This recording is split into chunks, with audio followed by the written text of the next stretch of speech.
Hello বন্ধুরা, good afternoon.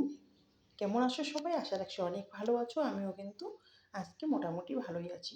তো এই যে দেখো, আজকে কিন্তু বাজার থেকে নিয়ে এসেছে একদম একদম দেশি মাছ, একদম জ্যান্ত দেশি মাছ। রুই, কাতলা, মৃগেল তো সবসময় খাওয়া হয়, তো আজকে একটু অন্যরকম। তো দেখেছো মাছটা ছিল এরকম, আর মাছটা ধুয়ে টুয়ে তারপরে দেখো কি অবস্থা করে দিলাম। একদম সাদা করে দিয়েছি, একদম চকচকে করে নিয়ে নিয়েছি। আর এভাবে চকচকে করে নিয়ে তারপর মাথা আর লেজগুলো কিন্তু একদম কেটে নিয়েছি। এভাবেই কিন্তু এই মাছগুলো পরিষ্কার করতে হয়, সেটা তোমরা সকলেই জানো। তো আমিও করে নিলাম।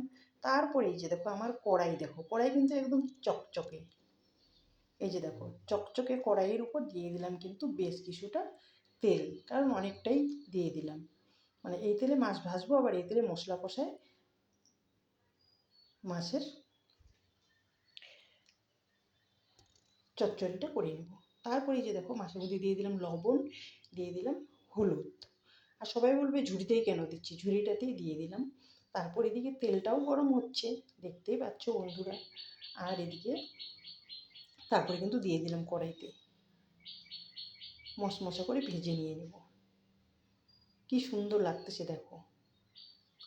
আর কিছুক্ষণ পরে দেখো একদম মশমশা করে লাল লাল করে কিন্তু আমি ভেজে নিই।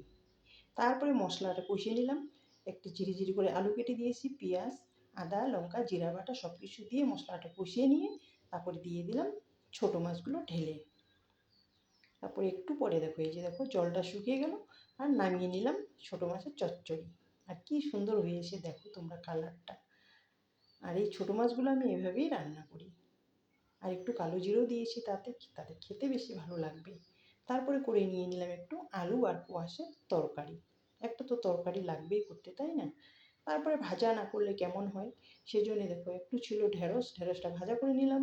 আর একটু ছিল পটল দুই তিনটা, সেটাও ভাজা করে নিলাম। আর একটু ভাজা মাছ রেখে দিলাম আলাদা করে। তারপর রান্না বান্না কিন্তু হয়ে গেল, সবার খাওয়া দাওয়া হয়ে গেল। এইবার কিন্তু আমি বেরিয়ে নিয়ে নিলাম আমার জন্য। তো দেখতে পাচ্ছ মাছের চচ্চড়ি নিয়েছি, আলু কোয়াশের তরকারি নিয়েছি, একটু ভাজা মাছ নিয়েছি, একটু ঢেঁড়স ভাজা আর একটু পটল ভাজা, আর সাথে সাদা ভাত তো থাকবেই। তো চলো এখন খাওয়া দাওয়া করা যাক। খিদেও পেয়ে গেছে, বেলা প্রায় একটা হয়ে গেছে। খাওয়া দাওয়া কমপ্লিট, খাওয়া দাওয়া করে নিয়ে নিলাম। তারপরে এখন বাজে 2টা। আর বাড়িতে কালকে গেছিলাম জলপাইগুড়ি, নিয়ে আসলাম 5 কিলো আম।